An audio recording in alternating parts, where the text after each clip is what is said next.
Hello fellow students, teachers, and or unwanted bystanders. The time is currently 12:45 at midnight, the day before this project is due, and I'm making brownies today. So to start off first, we're going to be scooping out sugar, and it's right here we have our first little mishap.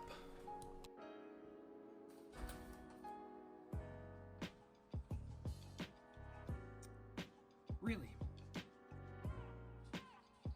Can't catch a break, huh?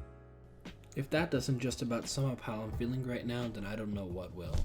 Anyways, we're going to keep scooping out our 4 cups of sugar into our bowl until we got it all in there. Then we're going to go ahead and crack in 8 eggs. Yes, 8. I know it's a lot, but trust me, it works.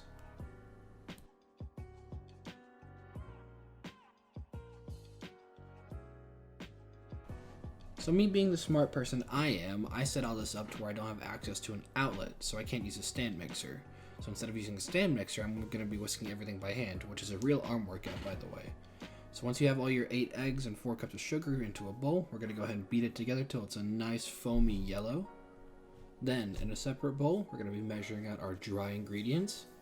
So here we're going to add 2 cups of all-purpose flour. And it is at this point my friend shows me that she has a fancier sieve, so I'm going to be using that instead.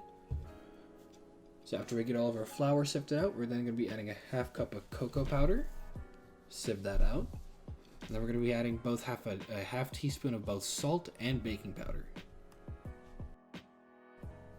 Once we get our dry ingredients mixed, we're going to bring our wet bowl back over. Then we're going to add our dry to the wet and then whisk it all together until it's equally combined. Then, in a separate bowl, we're going to be melting 2 cups worth of butter, which is 4 sticks. So we're going to go over and put in the microwave for 45-second intervals. And once it's fully melted, we're going to slowly incorporate it at a time so that way it doesn't become soupy.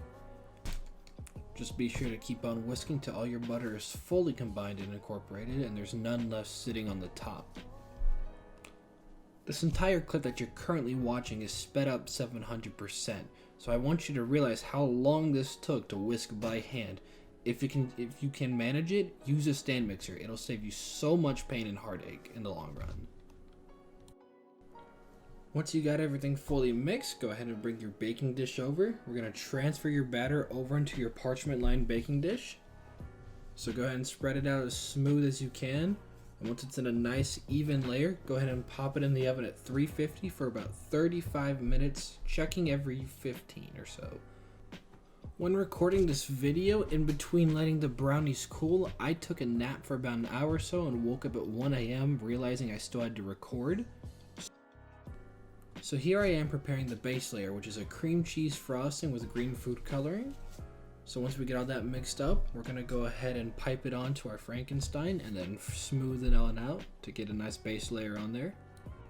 Then once we're finished with our green frosting, we're going to start working on our black frosting, which is going to be used for the mouth, eyes, and hair of our Frankenstein. So here we are, go ahead and mix that up. Now, it was around this time that my friend decides to put on the Encanto soundtrack. And while that's playing, I get a little bit too into it and start to dance a little bit, which you're going to embarrassingly see right here.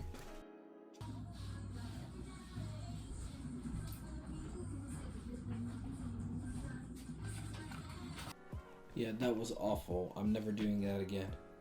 Anyway, so here I am piping out the hair of Frankenstein. We're first starting with a thin line going across the top. Then we're coming in with little swirls and then going back through and filling in those swirls so it looks like he has a little bit of dangling hair. So off the camera, my friend put a huge globe of icing up top for the hair of Frankenstein, but here you're going to see me filling in for the eyes. Then you're going to see me work on the eyebrow and my friend is smoothing out the hair.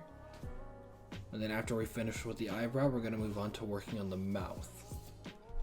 The mouth is just a simple straight line with lines going across from it. Now, I am by no means a decorator, nor do I try to claim for myself to be one, but for our first attempt at decorating, especially something on a school project, I think it was pretty good considering the time frame that I did it in. It's completely my fault anyways for waiting for the last minute. But anyways, after a bit more work and adding a bit of yellow to the eyes and then the pupils, this is the final product. I thank you for the opportunity to work on this, Miss Gibbs, and I thank you for everyone for watching this video, student or not. If you're just a random person here somehow, thanks for checking it out, and I hope everyone has a great day.